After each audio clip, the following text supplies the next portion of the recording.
घर से निकले हैं श्याम। जाने न जाने कहाँ जाएंगे, अब जाने न जाने कहाँ जाएंगे, जाने न जाने कहाँ जाएंगे, अब जाने न जाने कहाँ जाएंगे। ओ वफा होंगे तो मेरे घर आएंगे, वफा होंगे तो मेरे घर आएंगे, ओ वफा होंगे तो मेरे घर आएंगे, वफा होंगे तो मेरे घर आएंगे, बेवफा होंगे को जाके घर जाएंगे, बेवफा होंगे को जाके घर आएंगे, बेवफा होंगे को जाके घर जाएंगे, बेवफा होंगे को जाके घर जाएंगे।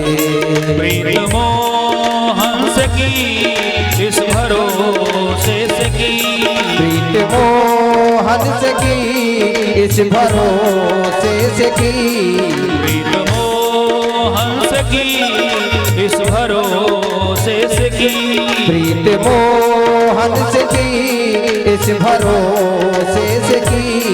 4 दिन जिंदगी के गुजर जाएंगे, 4 दिन जिंदगी के गुजर जाएंगे, 4 दिन जिंदगी के गुजर जाएंगे, 4 दिन जिंदगी के गुजर जाएंगे, 4 दिन जिंदगी के गुजर जाएंगे।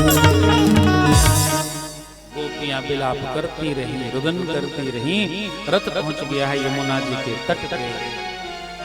अक्रूर जी उतर करके यमुना जी में स्नान करना चाहते हैं। जैसे यमुना जी में स्नान करवे कुताई डुबकी लगाए, सो अंदर जल के भगवत दर्शन हुआ। दिव्य भगवान का वांगमय स्वरूप दिखाई पड़ा। बाहर आए तो वही छवि रथारूढ़ है। अंदर गए तो जलाधिवास में दिखाई पड़े। बाहर भीतर करते करते अक्रूर जी बड़े भ्रमित हो गए। भगवान ने उनके भ्रम को मिटाया और ब्रह्म तत्व का बोध कराया। अक्रूर जी जल से निकले और दौड़े दौड़े आए, भगवान के चरणों में गिर पड़े। भागवत जी में स्तुतियां हैं, पर अक्रूर जी की स्तुति सबसे विलक्षण है। अक्रूर जी ने पूरे 1 अध्याय में स्तुति गाई और अक्रूर जी ने स्तुति के माध्यम से भगवान के 24 अवतारों को वंदन किया। अपने प्रथम श्लोक में अक्रूर जी ने कहा, न तो स्म हम त्वाखिल हेतु हेतु नारायणं पुरुषमाद्यमव्ययम् यन्नाभिजाता दरविंद कोशा ब्रह्माभिरासीत् यत एष लोकः। न तोस्मि अहम, हम आपको प्रणाम करते हैं। किसको? अखिल हेतु हेतु, अखिल संसार के जो कारण मात्र हैं उनको प्रणाम है। कौन से? बोले नारायण। उन नारायण, नारायण कौन? बोले वो नारायण जिनका अपना वैकुंठ पहले नहीं था। पहले वो कहां रहते थे? बोले पहले वो जल में रहते थे। नार माने जल, अयन माने घर, नाम पड़ा नारायण। बोले नारायण वैकुंठ वाले नहीं। बोले फिर कौन? बोले केवल जल में रहने वाले नारायण। यन्ना भी जाता जिनकी नाभि से अरविंद कोशात, अरविंद माने कमल का फूल उगा और उस कमल पुष्प पे ब्रह्मा विरासीत, ब्रह्मा आभि आसीत। प्रथम सृष्टि उन नारायण की नाभि से कमल की हुई और कमल के पुष्प पर जिन्होंने ब्रह्मा जी को पैदा किया, उन श्रीमन नारायण के चरणों में प्रणाम है। बोलो श्रीमन नारायण भगवान की जय हो। बड़ी स्तुति गाई भृगु जी की, परशुराम जी की। और आगे चल करके नमस्ते वासुदेवाय नमः संकर्षणाय च प्रद्युम्नाय निरुद्धाय सात्वतां पतये नमः। भगवान वासुदेव को प्रणाम है, प्रद्युम्न को प्रणाम है, संकर्षण भगवान को प्रणाम है। ये कृष्णावतार तक की स्तुति हुई। अब कृष्णावतार के बाद कलयुग में जो अवतार होने वाले हैं उनकी स्तुति भी अक्रूर जी कर रहे हैं। नमो बुद्धाय शुद्धाय दैत्य दानव मोहिने म्लेच्छप्राय हंत्रे नमस्ते कल्कि रूपिणे। भगवान के उस बुद्धावतार को प्रणाम है जिन्होंने अज्ञानियों को ज्ञान प्रदान करके सन्मार्ग पर लाया है। और उन कल्कि भगवान को भी प्रणाम है जो म्लेच्छप्राय हंत्रे, जो मानव संस्कृति को विकृति में बनाते चले जा रहे हैं, उनका जो वध करेंगे, ऐसे कल्कि भगवान के चरणों में प्रणाम है। भगवान के 2400 अवतार को प्रणाम किया है। और अक्रूर जी लेकर के आते हैं, मथुरा में छोड़ दिए, अतिथि गृह में विश्राम करवाया और भगवान ने मथुरा भ्रमण किया। भगवान ने भ्रमण में ही धोबी के ऊपर कृपा की, सुदामा नामक माली को भी उत्तम गति प्रदान कर दी और त्रिवक्रा कुबड़ी को भी भगवान ने भी सुंदर स्वरूप प्रदान कर दिया है। भगवान सायंकाल की बेला भई तो आकर के विश्राम करते हैं। प्रातः काल होते भगवान हो गए 11 वर्ष 56 दिन के। मथुरा में पहुंचे तो अब भगवान हो गए 11 वर्ष 57 दिन के। भगवान पहुंच गए सीधे उस रंगशाले में जहां पे धनुष रखा हुआ था। भगवान ने खेले खेले में धनुष को उठाया तो धनुषम भज्यमानस्य, प्रत्यंचा को खींचा, धनुष टूट गई। धनुष टूटा तो ध्वनि निकली, उससे कंस बड़ा आहत हुआ है। अपने मंत्रियों से पूछता है वो आ तो नहीं पाएगा? बोले नहीं आ पाएगा। बोले ठीक है।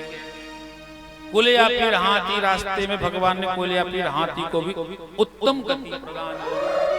अम्बा मार्गम नो देय पक्रमा चिरम नोचेत सकुंजरम पाद्य नयामी अमसादर। भगवान पहुंच गए उस सभा में जहां पे कंस उत्तुंग शिखर पे बैठा हुआ था। भगवान ने मुष्टिक और चाड़ूर का उद्धार कर दिया, अन्य जितने मल्ल थे सबका उद्धार किया। अंत में कंस की चोटी को पकड़ करके भगवान ने चक्रघन्नी लगाया, फेंक रही तो नीचे आया। भगवान उसी के ऊपर कूद पड़े हैं। कंस का महाप्रयाण हुआ। उसके अन्य छोटे 8 भाई थे, वो भी आए। भगवान ने उन लोगों को भी सदगति प्रदान कर दी है। दौड़े दौड़े भगवान गए, वसुदेव देवकी को छुड़वाया और उग्रसेन जी को बंधन मुक्त करवाया है। उग्रसेन ने भगवान को राजा घोषित कर दिया और भगवान ने मना कर दिया, हम राजा नहीं बन सकते हैं, हमें महाराज यादव का श्राप है। प्रातः काल हुआ तो बाबा नंद को विदा कर दिया गया, ग्वाल वालों को विदा कर दिया गया। भगवान कृष्ण और बलराम को रोक लिया गया है। लब्ध बाबा चले तो मन में विचार कर रहे हैं कैसे प्रवेश करेंगे अपने महल में। यशोदा अगर पूछ लेगी कन्हैया कहाँ रह गए तो क्या हम जवाब देंगे। यशोदा ने मुझे इसलिए भेजा था ना कि बाबा आप जाओ, साथ में जाना, साथ में लेके आना। और कृष्ण बलराम को रोक लिया गया।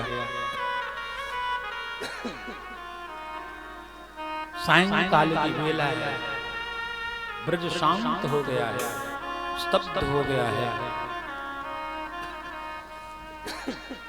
यशोदा मैया आंगन के एक कोने में बैठी हैं। नंद बाबा आए, धीरे से आंगन में गए और अपने कमरे में प्रवेश करते हैं। जैसे प्रवेश करते हैं ना, वैसे यशोदा मैया ने कहा बाबा कन्हैया नाय आए ना। नंद बाबा दौड़ के आए, यशोदा से पूछने लगे कन्हैया नहीं आए।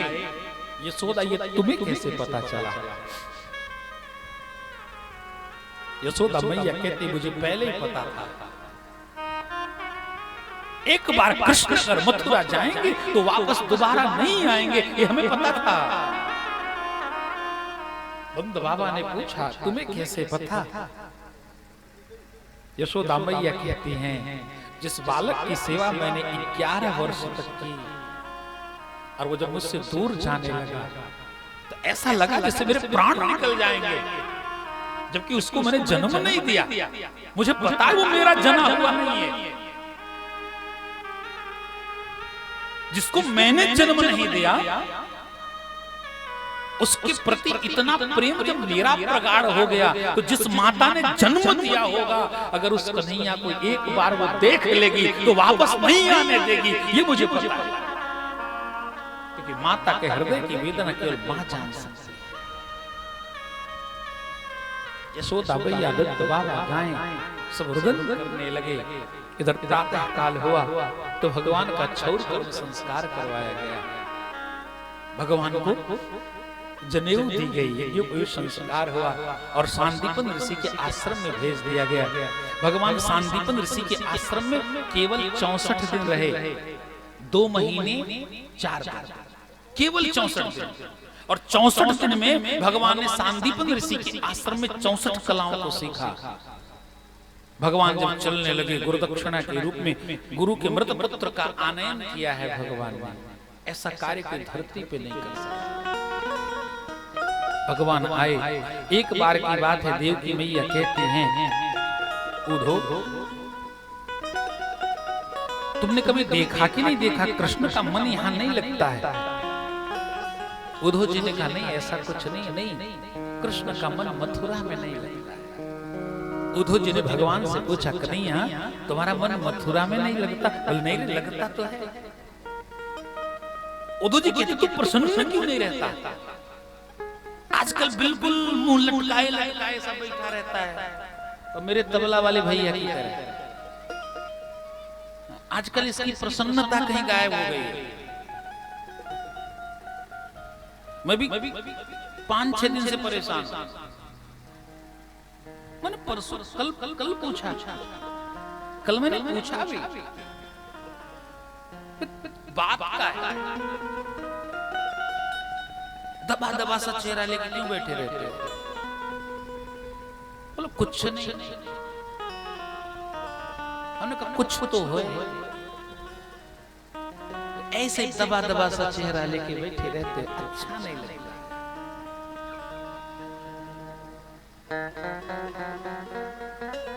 भगवान ने कहा नहीं सब कुछ ठीक है।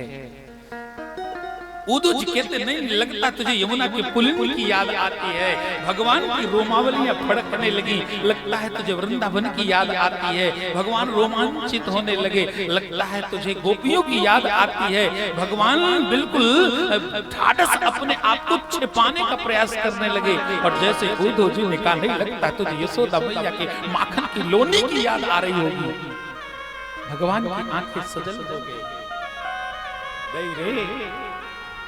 हमें चिंता केवल एक विषय को लेके है, का गोपियां वो हमसे बहुत प्रेम करती हैं, लेकिन अपना प्रियतम हमें मानती हैं। अगर वो ब्रह्म मान के भजन करें तो उनका उद्धार हो जाएगा। उद्धव जी ने कहा जी तो हमारे ज्ञान की बात है, हम चुटकी बजाते ये सब ठीक कर देंगे। भगवान ने कहा ज्ञानी जी अगर कभी अवसर मिले तो गोपियों को जाके समझा दो। तो उद्धव जी एक बार गोपियों को समझाने के लिए आए। नंद बाबा से भेंट हुई, यशोदा मैया से भेंट हुई। अंत में उद्धव जी ने इच्छा जताई है गोपियों से मिलने के लिए। नंद बाबा ने कहा किसी जंगल में चले जाओ गोपियां मिल जाएंगी।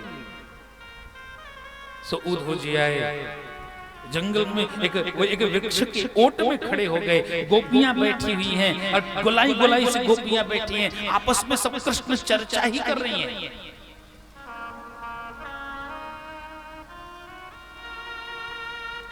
ऐसा नहीं है कि गोपियां केवल बावरी और अनपढ़ अज्ञान, ऐसा नहीं है। गोपी गीत में गोपिकाओं ने कहा, कन्हैया अगर हमें पता होता कि आपकी कथा सुन लेने के बाद हम अपना प्राण नहीं त्याग सकते तो हम आपकी कथा न सुनते। तब कथामृतम तप्त जीवनम कभिभिरीडितम कल्मषापहम् श्रवणमङ्गलम् श्रीमदाततं भुवे गृह्णन्ति ते भूरिदा जना। एक कन्हैया अगर हमें पता होता कि तव कथामृतम, आपकी कथा अमृत है, इसका पान करने वाला अपना शरीर नहीं छोड़ सकता, तो हम आपकी कथा न सुनते। कम से कम मृत्यु पे हमारा अधिकार तो होता। तो गोपिकाएं वो हैं जो कृष्ण चिंतन और कृष्ण कथा में ही दिन निकालती हैं। उद्धव जी खड़े हैं, उसी समय एक भंवरा आता है। भागवत जी से भ्रमर गीत कहा गया। भागवत में पंच गीत हैं, गोपी गीत, भ्रमर गीत, रुद्र गीत, युगल गीत, वेणु गीत। ये भ्रमर गीत है। गोपिका भंवरे से बात कर रही है। भंवरा आया, एक गोपी कहती है, मधुप की तव बंधो मास्पृशंघ्रिं सपत्न्या कुछ बिलुलित माला कुंकुमस्मश्रुभिर्नः वहतु मधुपतेस्तन मानिनीनां प्रसादं यदु सदसि विडम्ब्यं यस्य दूतस्त्वमीदृक्। हे अधम भंवरे मास्पृशांघ्रिं, मेरे चरणों को मत छू। गोपियों ने भंवरों को अधम कह दिया। एक गोपी कहती, क्या कर रही हो? हमारे प्रियतम तो वैसे ही रुष्ट होके चले गए, अब प्रियतम का दूत आया तो प्रियतम के दूत को भी नाराज करना चाहती। नहीं नहीं, मेरे चरणों को मत छुओ। भंवरे ने पूछा क्यों? गोपियां कहती हैं क्योंकि कुछ बिलुलित माला कुंकुमस्मश्रुभिर्न अस्मस्सु भी कुंकुम। तुम्हारे स्मश्रु में, तुम्हारे मुख पे जो बाल लगे हैं, इन बालों में कई पुष्पों के पराग लिपटे हुए हैं। इसका मतलब यह है कि तुमने कई पुष्पों के परागों को चूसा और फिर उस पुष्प को छोड़कर तुम यहां चले आए। इसी तरह से वो कृष्ण हम गोपियों के प्राण पराग को चूस करके और हमारे प्राण पराग को लेकर के जाकर के मथुरा में बैठा है और यहां दूत बना के तुमको भेज दिया। मास्पृशांघ्रिं, हमारे चरणों को मत छू। भंवरे ने कहा, अरे हम छू भी लेंगे तो का बिगड़ जाएगा? बोले कपटी व्यक्ति से दूर रहना चाहिए। किसने कपट किया? तुम्हारे स्वामी ने। क्या कपट किया? बोले कि अपनी व्यथा सुनाए या जितने लोगों के साथ कपट किया उन सबकी कथा सुना दे? बोले सबकी सुना दो। तो गोपी कहना आरंभ करती है, मृगैरिकपिंद्रम बिभ्यधे लुब्धधर्मा स्त्रियमकृत विरूपां स्त्रीजितः कामयाना बलिमपि बलिमत्वा वेष्टयध्वंसवद्यस्तदलमशित सख्यै दुस्त्यजस्तत्कथा। क्या बिगाड़ा था बाली बंदर? सुग्रीव को राजा बनाना था तो बना देते, लेकिन छिप करके बाली को बाण क्यों मारा? ये कपट नहीं तो क्या है? स्त्री मकृत विरूपा, क्या बिगाड़ा था शूर्पणखा ने? केवल प्रेम की याचना की तो नाक कान काट दिया, न तो खुद स्वीकार किया और न ही दूसरे को योग्य रखा। शूर्पणखा जो भगवान राम के पास आई ना, इसका नाम शूर्पणखा बाधा है। ये रावण की बड़ी लाड़ लड़ती बहन थी। नरेंद्र कोहली जी ने एक पुस्तक लिखी, उसमें मैंने पढ़ा, उसमें शूर्पणखा का नाम है कामवल्ली। बड़ी रूपवती थी, स्त्री मकृत रूपाम स्त्री जिता कामयाना। अगर वो पहले से विरूप होती तो सुखदेव जी क्यों कहते कि स्त्री मकृत विरूपाम, तुम्हारे स्वामी ने विरूप बनाया। इससे ये पता चलता है कि नाक कान कटने के पहले शूर्पणखा रूपवती थी। सुखदेव जी के वाक्य हैं ये संस्कृत के श्लोक हैं। इनको जितना कुरे दोगे उतना अर्थ देंगे। ये कामधेनु गैया की तरह श्लोक है भागवत जी। ये राम राज्य की गाय की भांति श्लोक है ये भागवत के। मन भावतो धेनु पै श्रवही। जैसे राम राज्य में जब चाहो तब गैया के पास जाओ और जितना चाहो उतना दूध आवश्यकता के अनुसार ले लो। उसी तरह से भागवत जी के श्लोक हैं। तुम्हारी जितनी शक्ति है, जितनी बुद्धि है, जितनी क्षमता है, उतने अर्थ निकाल सकते हो आप भागवत जी के श्लोक से।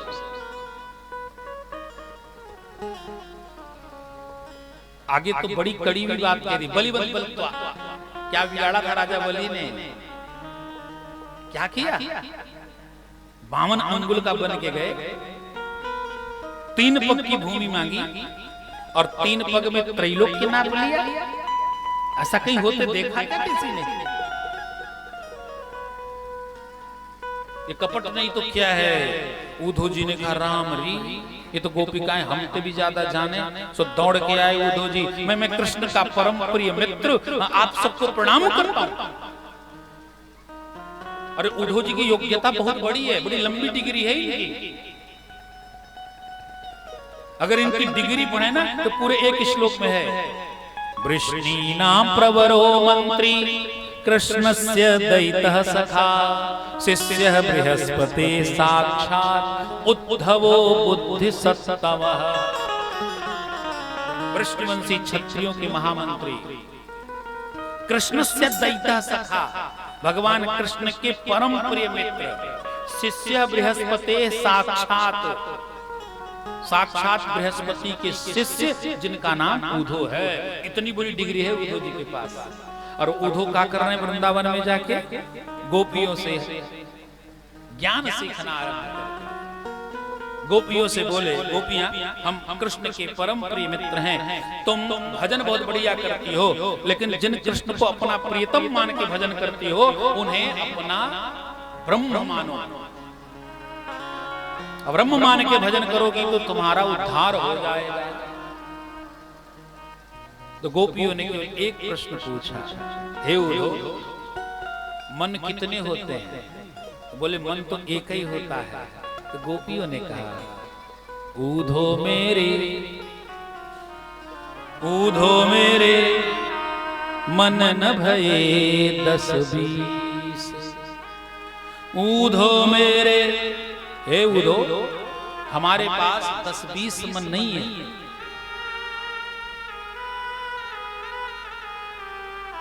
उद्धव मेरे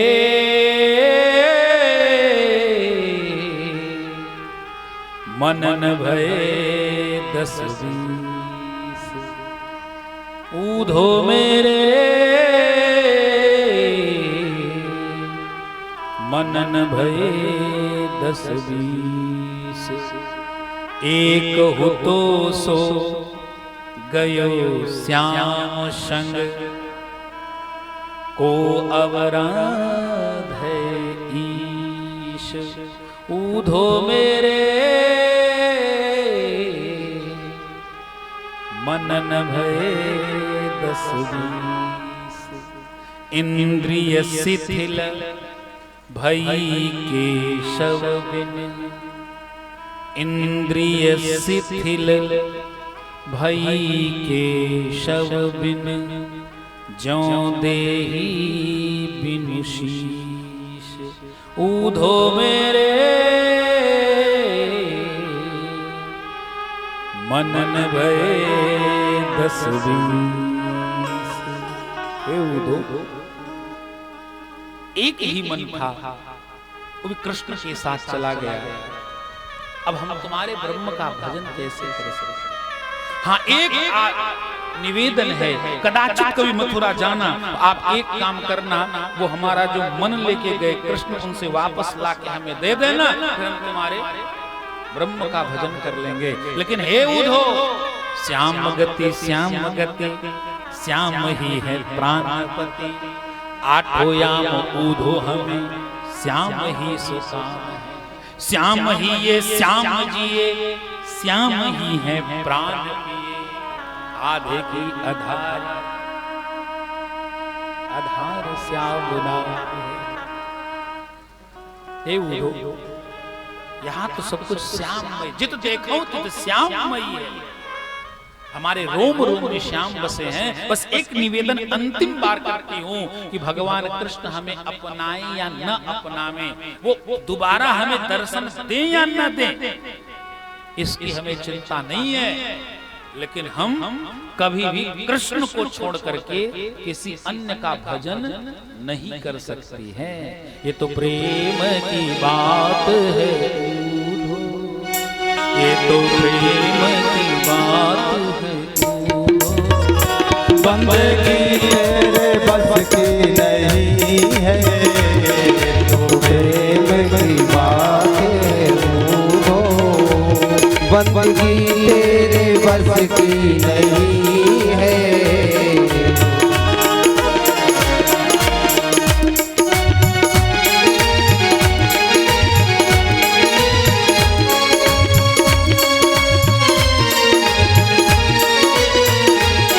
तो प्रेम की बात है उधो, ये तो प्रेम की बात है उधो। बंदगी तेरे बस की नहीं है, ये तो प्रेम की बात है उधो, प्रेम की बात है उधो। बंदगी तेरे बस की नहीं है, बंदगी तेरे बस की नहीं है। यहाँ सर्द के होते हैं सौदे, यहाँ सर्द के होते हैं सौदे, यहाँ सर्द के होते हैं सौदे, यहाँ सर्द के होते हैं सौदे।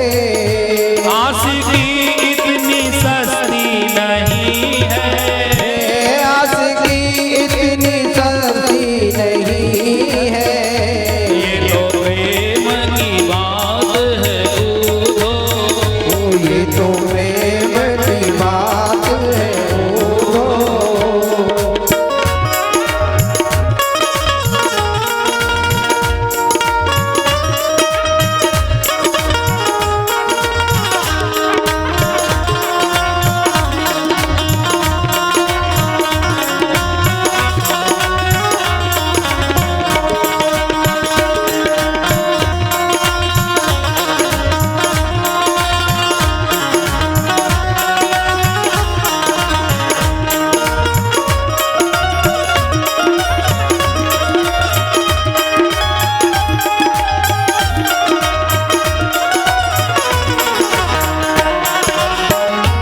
प्रेम वालों ने कब वक्त पूछा, उनकी पूजा में सुन ले ये उधो। प्रेम वालों ने कब वक्त पूछा, उनकी पूजा में सुन ले उधो। प्रेम वालों ने कब वक्त पूछा, उनकी पूजा में सुन ले ये उधो। प्रेम वालों ने कब वक्त पूछा, उनकी पूजा में सुन ले उधो। यहाँ दम दम में होती है पूजा, यहाँ दम दम में होती है पूजा, यहाँ दम दम में होती है पूजा। यहाँ दम दम में हो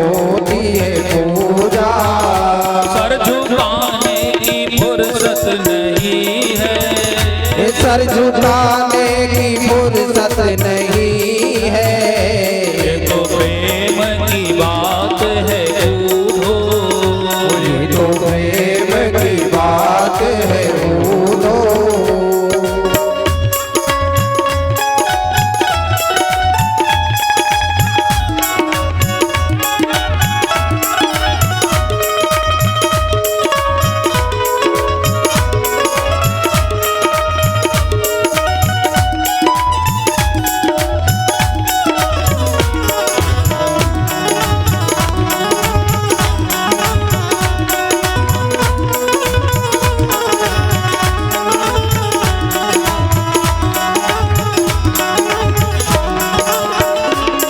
असल में है भक्ति में डूबे, उन्हें क्या परवाह जिंदगी की। जो असल में है भक्ति में डूबे,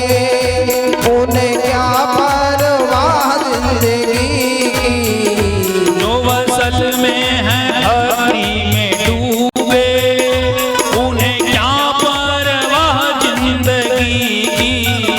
जो असल में है भक्ति में डूबे, उन्हें क्या परवाह जिंदगी की।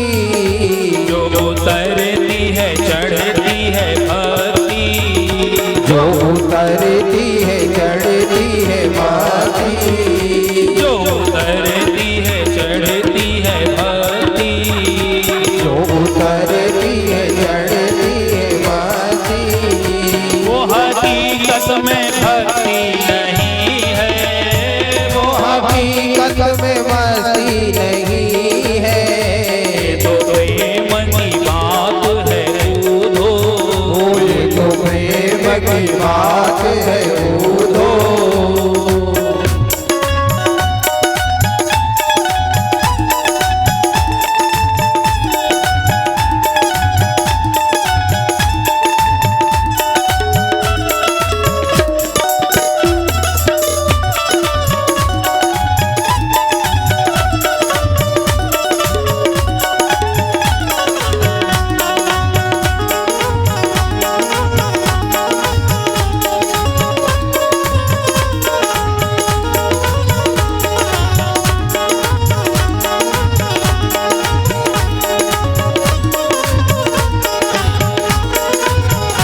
जिनकी नजरों में है श्याम प्यारे, वो तो रहते हैं जग से निराले। जिनकी नजरों में है श्याम प्यारे, वो तो रहते हैं जग से निराले। जिनकी नजरों में है श्याम प्यारे, वो तो रहते हैं जग से निराले। जिनकी नजरों में है श्याम प्यारे, वो तो रहते हैं जग से निराले। जिनकी नजरों में मोहन समाए, जिनकी नजरों में मोहन समाए, जिनकी नजरों में मोहन समाए, जिनकी नजरों में मोहन समाए। वो निगाहें कभी करनी है प्रेम की बात है बूढ़ो, ये तो प्रेम की बात है बूढ़ो। बंदगी तेरे बस की नहीं है, यहाँ शर देखे हो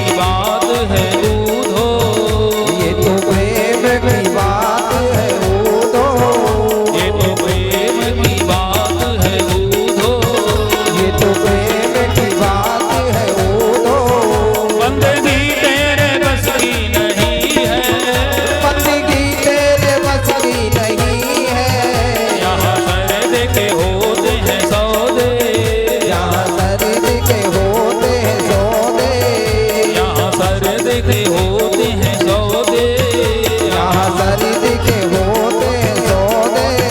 आशिकी इतनी सस्ती नहीं है, आशिकी इतनी सस्ती नहीं है। ये तो प्रेम की बात है बूढ़ो, ये तो प्रेम की बात है बूढ़ो, ये तो प्रेम की बात है बूढ़ो, ये तो प्रेम की बात है बूढ़ो, ये तो प्रेम की बात है बूढ़ो। बुद्धि बड़ी चतुराई बड़ी और कीरति हूँ जग में प्रगटी है।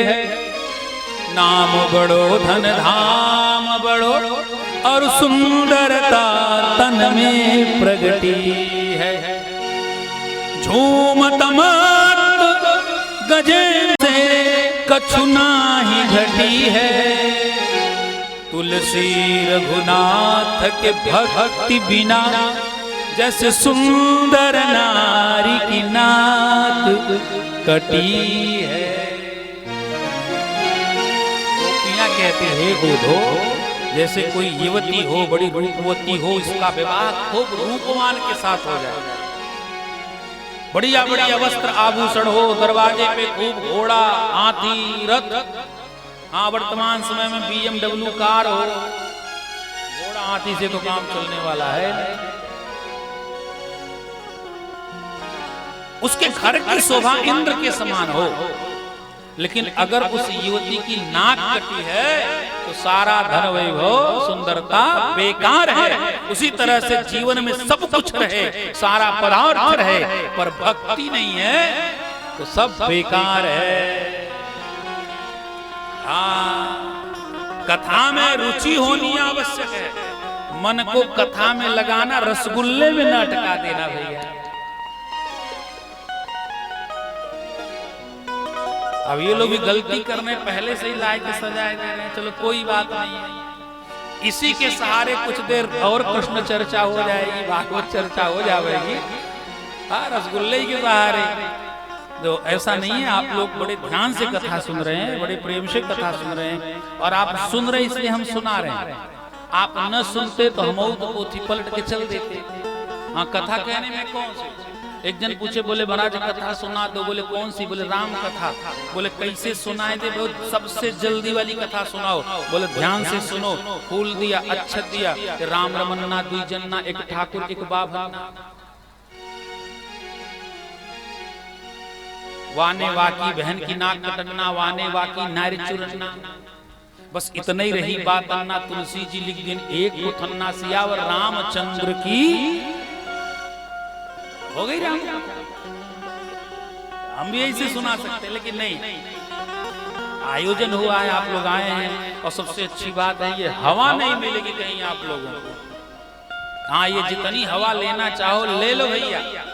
अब इसके बाद आग बरसेगी कि लू चलेगा, इसकी जानकारी हमें नहीं, पर जो ठंडी ठंडी हवा चल रही है, ऐसा प्रतीति हो रही है जैसे मानसरोवर के तट पे ही कथा हो रही है। वायु सुख स्पर्श पुण्य गंध वह शुचि। ऐसे भगवान का साक्षात जब अवतार हुआ तो शीतल मंद सुगंध पवन,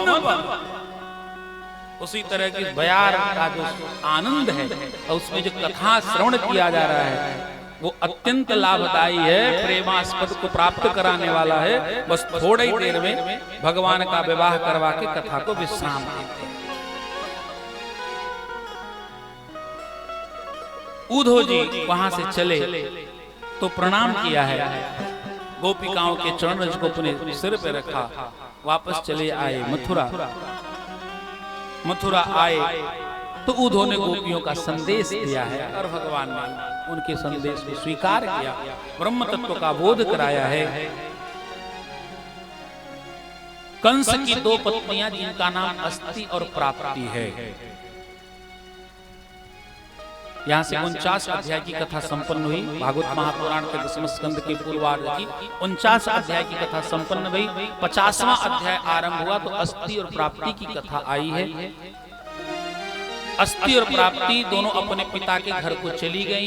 पिताजी का नाम है जरासंध। जरासंध बड़ा कुपित हुआ और बड़ी सी सेना लेकर के, बड़ी सी सेना, कितनी बड़ी सेना बोले 21 अक्षौहिणी सेना। महाभारत में 18 अक्षौहिणी सेना मारी गई और जरासंध एक बार आया तो 21 अक्षौहिणी सेना लेकर के आया, मथुरा पे आक्रमण कर दिया है। दाऊ भैया ने भगवान कृष्ण ने मिलकर के पूरी सेना का संहार किया पर जरासंध को छोड़ दिया है। अब ये बार बार इसी तरह से असुरों को एकत्रित करता, मथुरा पे चढ़ाई करता और भगवान यहीं बैठे बैठे पृथ्वी का भार उतारते चले जा रहे हैं। एक बार की बात है, काल यवन ने भी आक्रमण कर दिया तो भगवान ने मुचकुंद के द्वारा काल यवन का परम पद प्राप्त करवा दिया है। एक बार ब्राह्मणों को भी टक्कर के ये जरासंध आक्रमण किया तो दोनों भैया वहां से भागे और भक्तों ने जोर से जयकारा लगाया, बोल रणछोड़दास जी महाराज की जय हो। तो भगवान रणछोड़ के भागे, भागते भागते प्रवर्षण पर्वत पे आए, वहीं से छलांग लगाई, सीधे समुद्र में आ गए। भगवान हो गए 25 साल का। 25 साल के भगवान ने देव शिल्पीकार विश्वकर्मा को बुलाया और दिव्य द्वारिकापुरी का निर्माण करवा दिया है। और योग माया के माध्यम से प्रजापुरवासी भी आ गए, सब मथुरा से आ गए द्वारकापुर को। भगवान बन गए द्वारकाधीश। बोलो द्वारिकाधीश भगवान की जय। अच्छा, इस कथा के माध्यम से विचित्र रहस्य बताऊं आपको। पूरी दुनिया भगवान को द्वारकाधीश कह के पुकारती है, पर सच में भगवान द्वारिकाधीश नहीं थे। विचारणी विषय दाऊ भैया के रहते भगवान कृष्ण कैसे द्वारकाधीश हो सकते हैं? पद्म पुराण में, स्कंद पुराण में स्पष्ट उल्लेख है, द्वारकाधीश दाऊ भैया ही थे। सेना का संचालन करना ये दाऊ भैया का काम था। नारायणी सेना की सुरक्षा करना ये दाऊ भैया का काम था। समय समय पर कृतवर्मा को सचेष्ट करना ये दाऊ भैया का काम था। द्वारकाधीश तो दाऊ भैया थे, लेकिन कृष्ण भगवान का वर्चस्व इतना ज्यादा था कि लोग भगवान कृष्ण को ही द्वारकाधीश कह के पुकारने लगे। बोल द्वारिकाधीश भगवान की जय हो। हमने निवेदन किया था ना कि दाऊ भैया की जो सेवा है, भगवान कृष्ण के प्रति जो भाव है दाऊ भैया का, वो ये है कि सेवा तो दिखाई पड़ती है पर सेवक दिखाई नहीं पड़ता है। इसलिए लोगों ने द्वारकाधीश भगवान कृष्ण को ही कह के पुकारना आरंभ किया। 25 वर्ष के कन्हैया हो गए, विवाह का अवसर उपस्थित हुआ है। स्वामी सुखदेव जी कहते राजा परीक्षित उस समय महाराज कुंडिनपुर के जो नरेश हैं, महाराज भीष्मक, जिनकी कुल 5 संतानें हैं, रुक्मग्रजो रुक्मरतो रुक्मबाहुरनंतर, रुक्मग्रज रुक्मरथ रुक्माली रुक्मी, और उनकी एक पुत्री जिनका नाम महारानी रुक्मिणी। अब आप लोग ये सोचोगे, कथा अब तक आप ये सुनते चले आए हैं कि रुक्मिणी जी का विवाह अचानक शिशुपाल के साथ होने लगा, तो रुक्मिणी जी ने पत्र लिख करके और द्वारकापुर को प्रेषित करवा दिया। यही सुने ना। आज आपको एक नई बात बताते हैं तीर्थराज। महारानी रुक्मिणी ने अचानक पत्र लिख के नहीं भेज दिया। अच्छा, ऐसा संभव है? ऐसा संभव नहीं है कि अचानक किसी का विवाह किसी के साथ होने लगे और रुक्मिणी जी पत्र लिख के भेज दें। आपको एक भाव देता हूं ना, भागवत जी, जो ब्राह्मण देवता पत्र लेके आए द्वारकापुरी, पहले तो विचार करना चाहिए ब्राह्मण देवता हैं कौन। अगर ये कुंडिनपुर के हैं तो रुक्मिणी जी ने सीधा पत्र उन्हीं के हाथ में क्यों दे दिया कि आप मेरा पत्र, इतना गुह्य संदेश, इतना गुप्त संदेश है, ये प्रेम पत्र है, ये और कुछ साधारण प्रेम पत्र नहीं है। अखिल ब्रह्मांड का, विश्व का पहला प्रेम पत्र लिखा गया आज से 5000 वर्ष पूर्व, माने रुक्मिणी जी ने लिखा है। ये 14 फरवरी को जो वैलेंटाइन डे मनाते हैं, 14 फरवरी वैलेंटाइन डे कब होता है? 14 फरवरी को ही होता है। हाँ भैया, क्या कह रहे हो उपाध्याय? 14 फरवरी, सही बता रहे ना? 14 फरवरी। ये उनके लिए संदेश है। ये जो घोड़ा नृत्य कर रहे हो, इस सड़कों पे टहल टहल के जो पुलिसों की लाठियां खाते हो निर्लज्जता के साथ, और अपने आप को बताते हो कि हम बड़े स्मार्ट हैं, हम नवीन हैं, हम नूतन संस्कृति के साथ चल रहे हैं, उनके संदेश के लिए बता दे रहा हूं कि प्रेम पत्र लिखने की प्रथा हमारे भारत में आज से 5,500 वर्ष पूर्व विकसित थी, लेकिन उसमें नंगा नाच नहीं था, उसमें मर्यादा थी, संदेश भी पहुंच जाता था, कार्य भी हो जाता था, और किसी को पता भी नहीं चलता था, माता पिता के मान का भंग भी नहीं होता था, पति कुल का भी गौरव नहीं जाने पाता था। तो सबसे पहले विचार करो, वो ब्राह्मण देवता जिनके हाथ से पत्र गया, ये कौन है? अगर हम तीर्थराज जी को जानते हैं, तब कोई व्यक्ति हमको पत्र देगा और कहेगा कि ये पत्र आप जा रहे उधर, तो तीर्थराज जी को दे देना। और अगर मैं तीर्थराज जी को जानता ही नहीं हूँ, पहचानता ही नहीं हूँ, तो गुप्त संदेश का पत्र मेरे हाथ से क्यों भेजा जाएगा? आपकी छोटी सी कथा बताता हूं। ये ब्राह्मण देवता जो है, ये भगवान कृष्ण के परम भक्त हैं, और ये जगह जगह जाकर के भगवान कृष्ण की कथा को सुनाया करते थे। संयोग से ये कुंडिनपुर में भी चले गए, और वहां जाकर के उन्होंने दिव्य प्रेम कथा सुनाई भगवान कृष्ण। जब दिव्य भगवान कृष्ण की कथा सुनाई, तो कथा केवल अकेले रुक्मिणी जी ने नहीं सुनी, वहां बैठे सभासद जितने थे, महाराज भीष्मक से लेकर के रुक्मिणी जी की माता जी ने, रुक्मी आदि ने, सबने कृष्ण कथा सुनी, और उसी कथा के माध्यम से रुक्मिणी जी ने भगवान को अपना पति मान लिया कि कभी कदाचित अगर अवसर आवे तो भगवान हमें पत्नी के रूप में स्वीकार करेंगे, तो मुझे बहुत अच्छा लगेगा। अचानक विवाह का प्रसंग उपस्थित होता है, रुक्मी के द्वारा बताया जाता है कि रुक्मिणी का विवाह शिशुपाल के साथ होगा। तब कोई रास्ता जब दिखाई नहीं पड़ा, तो रुक्मिणी जी ने कहा, वही ब्राह्मण देवता जिन्होंने कृष्ण कथा सुनाई है ना, जो कृष्ण भक्त है, वही एक भक्त का संदेश भगवान तक पहुंचा सकता है। इसे रुक्मिणी जी ने पत्र लिखा और ब्राह्मण देवता के हाथ से प्रेषित करवा दिया, जो कृष्ण तत्व को अच्छी तरह से जानते थे, ब्राह्मण देवता। अब आगे देखो आप, ऐसा भी नहीं है कि पत्र देने के बाद वो ब्राह्मण देवता दूसरे रास्ते से कहीं चले गए। आपने कथा सुनी ना, कभी ध्यान नहीं गया होगा आपका। पत्र देने के बाद भगवान कृष्ण के साथ वो ब्राह्मण देवता भी उसी राज्य में आते हैं।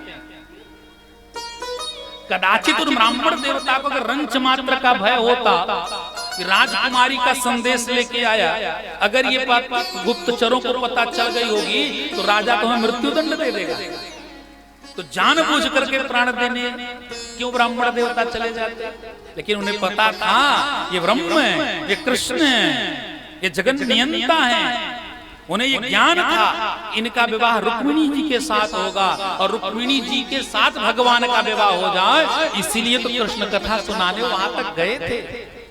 और वहीं से उनका कार्य नहीं संपन्न हो गया, हर भगवान के साथ रुक्मिणी के देश को जाते हैं, रुक्मिणी जी के देश को जाते हैं, और भगवान कृष्ण नहीं मिले, उसके पहले ब्राह्मण देवता मिलते हैं रुक्मिणी जी से, और ब्राह्मण देवता मिलकर के कह देते, रुक्मिणी जी आप चिंता मत करो, जो बात हमने चलाई है ना, गुरु का काम क्या है? गुरु का काम यह है कि जीवात्मा की चर्चा परमात्मा से करे, और जब तक जीवात्मा को परमात्मा से नहीं मिला देता है, तब तक गुरु को हटने का अधिकार नहीं है। ये ब्राह्मण देवता जीव तत्व को परमात्मा तत्व से मिला रहे हैं। इसलिए ब्राह्मण देवता आए और रुक्मिणी जी से कहा, चिंता मत करो, आपका गोपनीय संदेश पहुंच गया है और भगवान आपको लेने के लिए आए हैं। ऐसी बात ब्राह्मण देवता ने कही, रुक्मिणी माता जी अत्यंत प्रसन्न हो गई और गिरिजा पूजन करने के लिए माता चल पड़ती हैं। गिरिजा पूजन करने के लिए चली तो ब्राह्मण बधूतियां भी साथ में हैं, कुछ ब्राह्मण कन्याएं हैं। इससे बढ़िया 60 में कोई कथा नहीं सुना पाएगा। हाँ, पूरी कथा ही उलट पलट दी है। हम देखिए 2 मिनट में। बोलो बांके बिहारी लाल की जय। रुक्मिणी जी चल पड़ी हैं गिरिजा पूजन करने के लिए। ब्राह्मण बधूतियां साथ में हैं, सौभाग्यवती स्त्रियां भी हैं। मंगल गान हो रहा है, वाद्य यंत्र बज रहे हैं, ढोल ताशे नगाड़े बजने लगे, देवता भी प्रसन्न हो गए। आकाश मार्ग में दुंदुभियां बजने लगी हैं, गंधर्व गान करने लगे, विद्याधर चारण आदि उच्चारण करने लगे हैं। दिव्य गीत के साथ दिव्य वाद्य यंत्र नभा दिव्य आकाश तक, मृत्यु लोक से लेकर के स्वर्ग लोक तक गुंजायमान हो गया है। सर्वत्र प्रमुदित हो गए सब लोग। परब्रह्म परमात्मा श्रीमन नारायण जगन नियंता जगदाधार जो अंश रूप में आए हुए हैं, उनका प्रथम विवाह महाराज रुक्मिणी जी के साथ संपन्न होने जा रहा है। इसमें सब प्रसन्न हैं, केवल अप्रसन्न एक ही व्यक्ति है, उसका नाम है रुक्मी, जो रुक्मिणी का विवाह कराना चाहता है शिशुपाल के साथ। शिशुपाल की सेना भी आ गई है, शिशुपाल भी आ गया है, विवाह की पूरी तैयारी है और रुक्मिणी जी निकल पड़ी है गौरी मंदिर के लिए। रुक्मिणी जी गौरी मंदिर में गई तो गौरी मंदिर में जाकर के माता गौरी से प्रार्थना करने लगी। जय जय गिरिवर राज किशोरी, जय जय गिरिवर राज किशोरी, जय जय गिरिवर राज किशोरी, जय जय गिरिवर राज किशोरी, जय गिरिवर राज किशोरी, जय जय गिरिवर राज किशोरी, जय जय गिरिवर राज किशोरी, जय जय गिरिवर राज किशोरी, जय महेश मुख चंद चकोरी, जय महेश मुख चंद चकोरी, जय महेश मुख चंद चकोरी, जय महेश मुख चंद चकोरी, जय गजबदन शरणानन माता, जय गजबदन सनातन माता, जय गजबदन शरणानन माता, जय गजबदन सनातन माता, जगत जननी दामिनी दुति दाता, जय जननी दामिनी तुति गाता, भव भव विभव पराभव कारिणी, भव भव विभव पराभव कारिणी, भव विभव पराभव कारिणी, भव विभव पराभव कारिणी, विश्व विमोहिनी स्ववश विहारिणी, विधि मोहिनी सर्वधारिणी, विश्व विमोहिनी स्ववश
की उपासना की और गौरी मैया प्रसन्न होकर के आशीर्वाद देती हैं। रुक्मिणी जी ने पूजा की थाल बधूतियों को थमा दिया। ब्राह्मण बालिकाओं ने पूजा की थाल को ले लिया। रुक्मिणी जी मंदिर से बाहर निकलती हैं।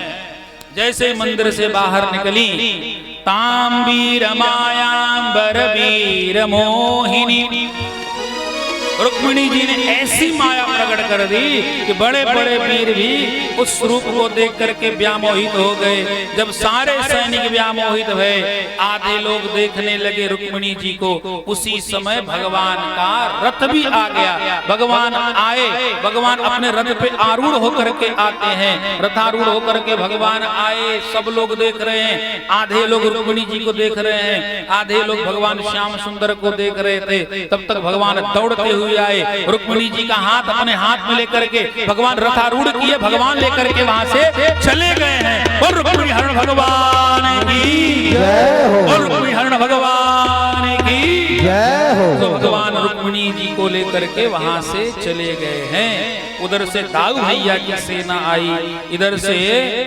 रुक्मी की सेना आई। दोनों सेनाएं आपस में टकरा गई हैं। थोड़ी देर में दाऊ भैया ने पूरी सेना को पराजित किया है और पराजित करने के बाद दाऊ भैया चल पड़े हैं द्वारकापुर की ओर।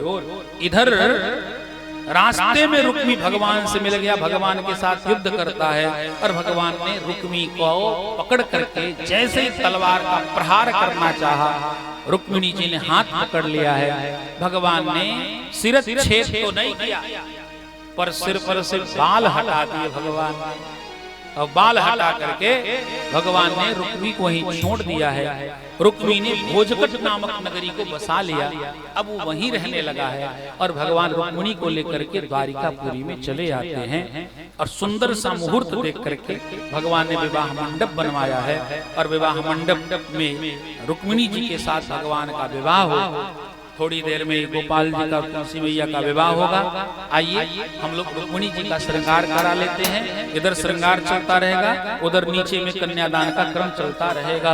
बोल रुक्मिणी हरण भगवान की जय, बोल रुक्मिणी रमण भगवान की जय। हो मुझे अपनी ही दुल्हन बना लो, मुझे अपनी ही दुल्हन बना लो, शाम तेरी दीवानी होए मैं। मुझे अपनी ही दुल्हन बना लो, शाम तेरी दीवानी हुई मैं। मुझे अपनी ही दुल्हन बना लो, मुझे अपनी ही दुल्हन बना लो, शाम तेरी दीवानी होए मैं। अपनी ही दुल्हन बना लो, शाम तेरी दीवानी हुई मैं। हो दीवानी, हो दीवानी, हो दीवानी, दीवानी दीवानी, हो दीवानी, हो दीवानी, हो दीवानी, दीवानी दीवानी, हो दीवानी, हो दीवानी, हो दीवानी, दीवानी दीवानी, हो दीवानी, हो दीवानी, हो दीवानी, दीवानी दीवानी। मुझे अपनी ही दुल्हन बना लो, मुझे अपनी ही दुल्हन बना लो, शाम तेरी दीवानी होए मैं। शाम तेरी दीवानी हुई मैं।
अब आकर के मेहंदी रचा दे, श्याम तेरी दीवानी हुई मैं, श्याम तेरी दीवानी हुई मैं।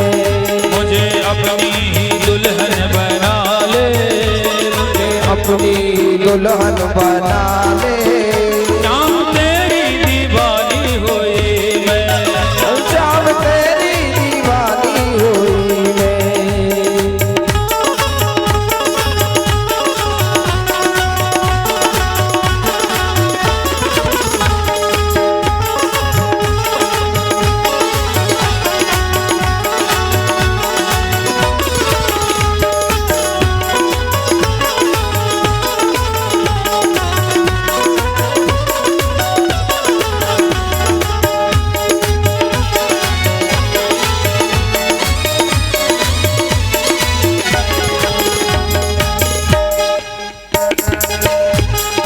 तुझको सौंप दिया ये तन मन, तुझको सौंप दिया ये तन मन, तुझको सौंप दिया ये तन मन, तुझको सौंप दिया ये तन मन। तुम ही हो मेरे जीवन धन, तुम ही हो मेरे जीवन धन, तुम ही हो मेरे जीवन धन, तुम ही हो मेरे जीवन धन। बिन तेरे सुना ये जीवन, बिन तेरे सुना ये जीवन।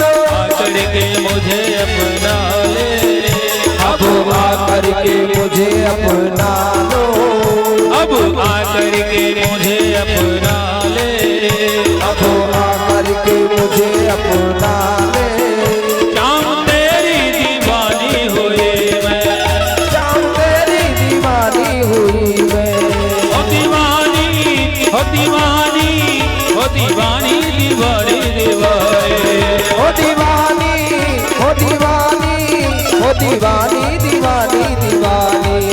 ओ दीवानी, ओ दीवानी, ओ दीवानी दीवानी दीवानी, हाँ दीवानी, हाँ दीवानी, ओ दीवानी दीवानी दीवानी। मुझे अपनी ही दुल्हन बना ले, मुझे अपनी ही दुल्हन बना ले, मुझे अपनी ही दुल्हन बना ले, मुझे अपनी ही दुल्हन बना ले। श्याम तेरी दीवानी हुई मैं, मुझे अपनी ही दुल्हन बना ले, श्याम तेरी दीवानी हुई मैं। मुझे अपनी ही दुल्हन बना ले, मुझे अपनी ही दुल्हन बना ले, श्याम तेरी दीवानी हुई मैं, मुझे अपनी ही दुल्हन बना ले, श्याम तेरी दीवानी हुई मैं। ओए प्यारो लागे सावरिया, ओए प्यारो लागे, सावरिया, आज दुल्हा बने हैं, सावरिया, आज दुल्हा बने हैं, सावरिया, रुक्मिणी को लाए, सावरिया, रुक्मिणी को लाए, सावरिया, नंद जी को प्यारे, सावरिया, मैया को दुलारे, सावरिया, ओए प्यारो लागे, सावरिया, ओए प्यारो लागे, सावरिया, ओए प्यारो लागे, सावरिया, ओए प्यारो लागे, सावरिया, ओए प्यारो लागे, सावरिया, ओए प्यारो लागे, सावरिया, ओए प्यारो लागे, सावरिया, मोहे प्यारो लागे सावरिया, मोहे प्यारो लागे सावरिया, मोहे प्यारो लागे सावरिया, मोहे प्यारो लागे सावरिया।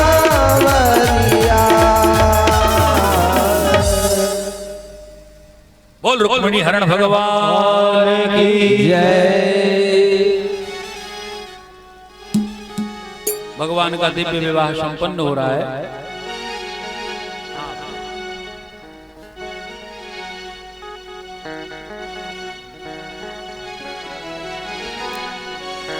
आज मेरे श्याम की शादी है, आज मेरे श्याम की शादी है, हाँ श्याम की शादी है, मेरे घन श्याम की शादी है, आज मेरे श्याम की शादी है, आज मेरे श्याम की शादी है।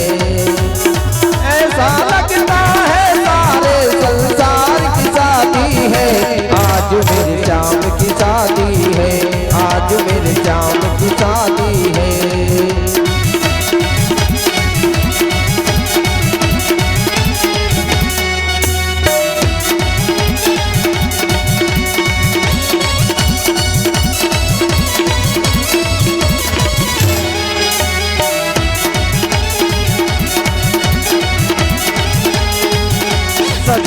बस देव कांगन कन्हैया बने साजन, नजर हटने ना पाए बाह क्या रूप सुहावा।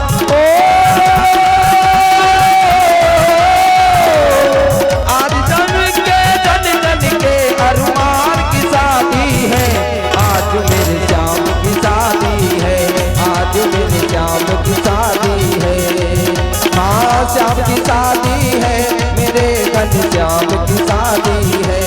ओ श्याम की शादी है, मेरे घनश्याम की शादी है। आज मेरे श्याम की शादी है, आज मेरे श्याम की शादी है।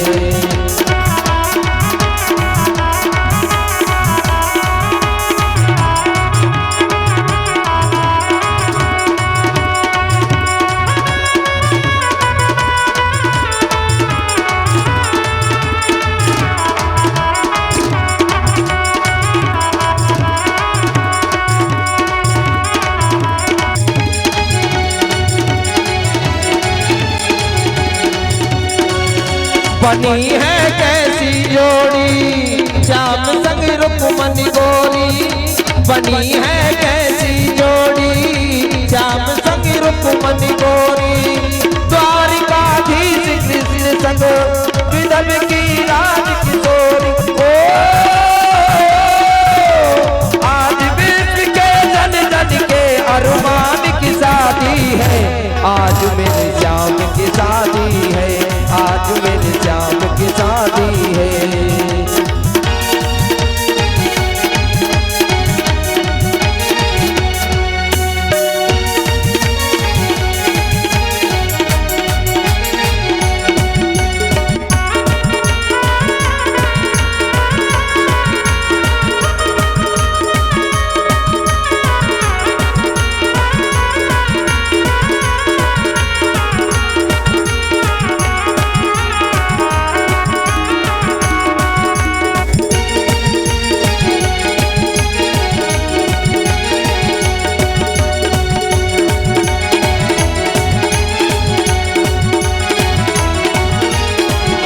देव की नाच रही है, शास्त्र की बात सही है। देव की नाच रही है, शास्त्र की बात सही है। ब्रह्म बेटा बन आया, राज की बात सही है। ओ माँ लक्ष्मी के संग आज भगवान की शादी है, आज मेरे श्याम की शादी है, आज मेरे श्याम की शादी है। ओ श्याम की शादी है, मेरे घनश्याम की शादी है, आज मेरे श्याम की शादी है।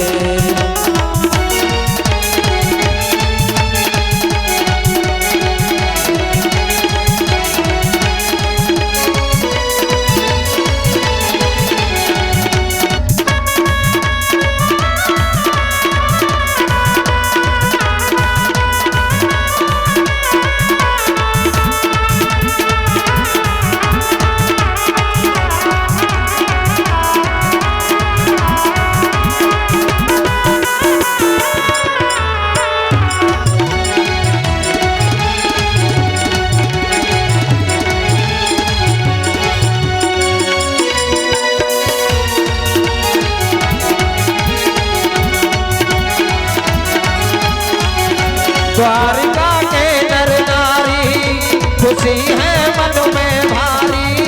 द्वारिका के नर नारी खुशी है मन में भारी। खिली चौदसी उजियारी भक्त जाए बलहारी। ओ बलियों में भी आज देखो बलवान की शादी है, आज मेरे श्याम की शादी है, आज मेरे श्याम की शादी है।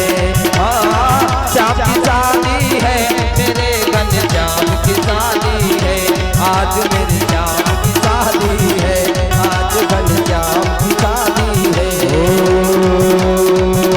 सवरिया तेरे लिए मैंने जोगन भेष बनाया। सवरिया तेरे लिए, हाँ तेरे लिए मैंने जोगन भेष बनाया। सवरिया तेरे लिए, हाँ तेरे लिए मैंने जोगन भेष बनाया। जय हो।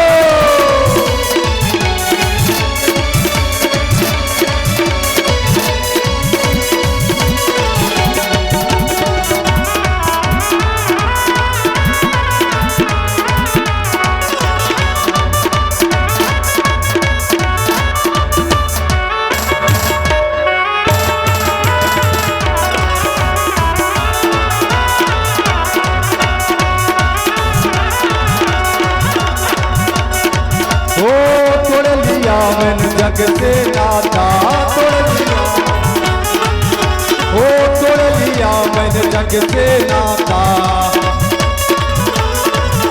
ओ तेरे सिवा कोई नजर न आता, ओ तू दिल में समाया, तू दिल में समाया, सवरिया तेरे लिए, हाँ तेरे लिए मैंने जोगन भेष बनाया। सवरिया तेरे लिए, हाँ तेरे लिए मैंने जोगन भेष बनाया। जय हो।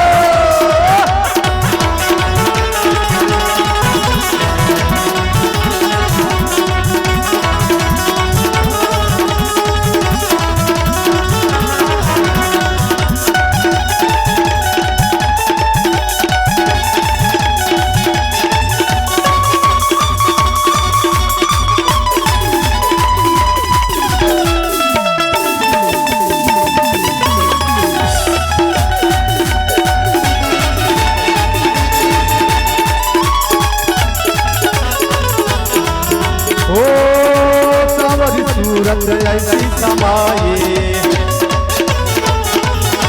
ओ तेरी सूरत दिल में समाये, प्यारी सूरत दिल में समाई, लोग कहे मुझे बाहर आई, ओ तेरी सूरत दिल में समाये, लोग कहे मुझे बाहर आई,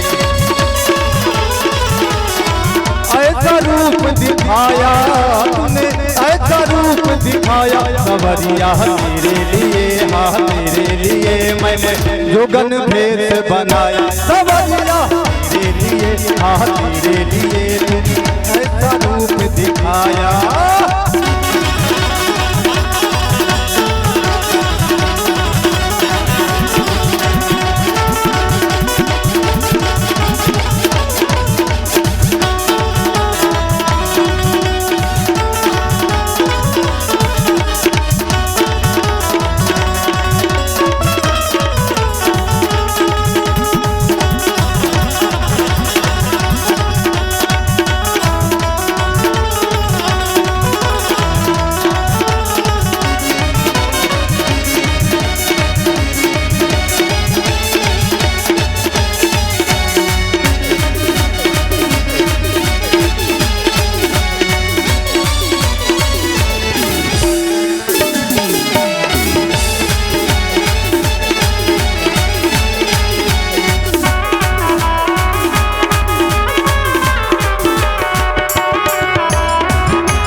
तेरे नैनों में नैना गया,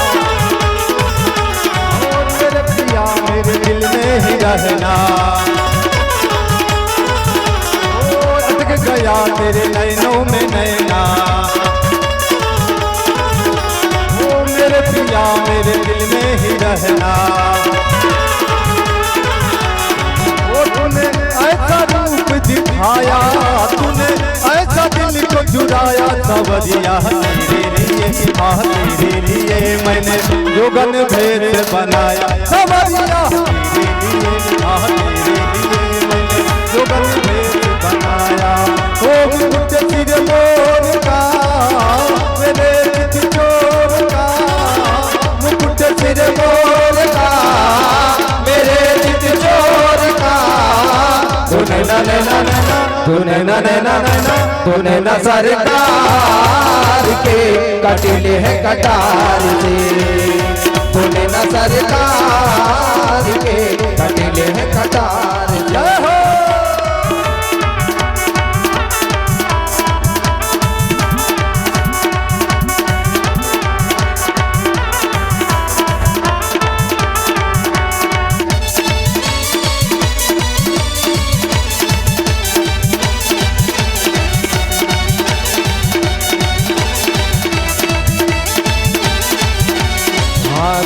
कमल लजाए तेरे नैनों को देख के, कमल लजाए तेरे नैनों को देख के, और झूली घटाए तेरे कजरे की लेख में, झूली घटाए तेरे कजरे की लेख में, ये मुकुड़ा बिहार के चांद गए बार के, ये मुखड़ा बिहार के,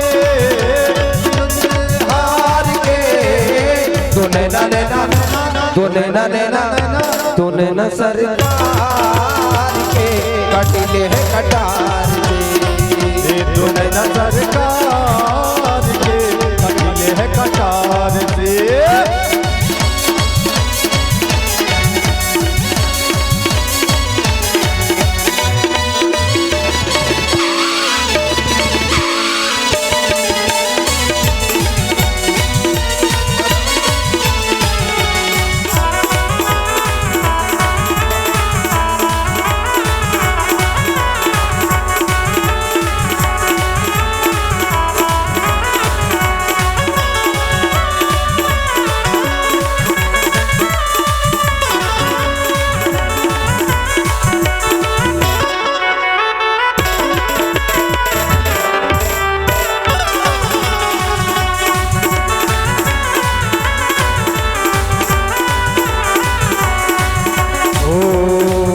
कमल लजाए तेरे नैनों के देख के, कमल लजाए तेरे नैनों को देख के, भूली घटाए तेरी गजरे की रेख पे, झूली घटाए तेरी कजरे की रेख पे, दीवानों ने पुकार के, ये पुकार के, तो चंद गए बार के, तो चल गए हार के, दुनैना नैना दुनैना नैना दुनैना सरकार के कटिले है कटार, दुनिया सरकार के कटिले हैं कटार से, दुनिया सरकार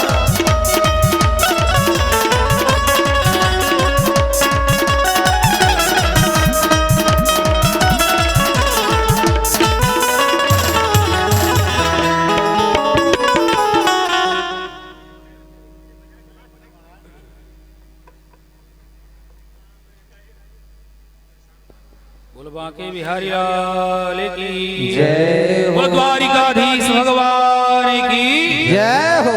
और इन्हीं शब्दों के साथ गुरुदेव भगवान के सामने शब्द पुष्पांजलि समर्पित करता हूँ, वाणी को विराम दूंगा। कथा का ये 6वां सत्र यहीं पर आज विश्राम लेगा। कल कथा का 7वां सत्र होगा। कल महाराज परीक्षित के मोक्ष की कथा, मूल भागवत की कथा सुनाई जाएगी। कल के कथा के श्रवण से सप्ताह पर्यंत श्रवण के चतुर्थांश फल की प्राप्ति होगी, क्योंकि कल मूल भागवत की कथा होगी। और जो लोग भी कथा पे यहाँ आज उपस्थित रहे, सबका बहुत बहुत धन्यवाद है। भगवान अपनी भक्ति सबके हृदय में जगावें। उगापुर से काशीनाथ एंड सन्स आए हुए हैं, उनके मालिक उनका भी स्वागत है। और साथ हमारे क्षेत्र के जितने लोग हैं सब लोग बधाई के पात्र हैं। आरती होती रहेगी और जो कन्यादान का क्रम है वो चलता रहेगा, ताकि लोगों को समय से हमारे लालता प्रसाद चौबे जी श्री राम। सभी लोग अपनी जगह खड़े हो जाएं। भागवत भगवान की द्वारकाधीश की आरती होगी। हरि ओम ओमिदगुं हविः प्रजननं मे अस्तु दश वीरगुं सर्वगणगुं शस्ते आत्मसनि प्रजासनि पशुसनि लोकसनि भयसनि अग्निः प्रजां बहुलां मे करोत्वन्दं पयोरेतो अस्मासु धत्त। श्यामा तेरी आरती, कन्हैया तेरी आरती, सारा संसार करेगा हाथ जोड़ के। श्यामा तेरी आरती, कन्हैया तेरी आरती, सारा संसार करेगा हाथ जोड़ के। हाँ, श्यामा तेरी आरती,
चरण सारे करेगा हाथ जोड़ के। हरि कर्पूर गौरम करुणावतारम संसार सारम भुजगे हारम सदा वसंतम हृदयारविंदे मम भवानी चैतम नमामि। त्वमेव माता पिता त्वमेव त्वमेव बन्धु सखा त्वमेव त्वमेव विद्या द्रविणं त्वमेव त्वमेव सर्वं मम देव देवा। श्री पुराण पुरुषोत्तम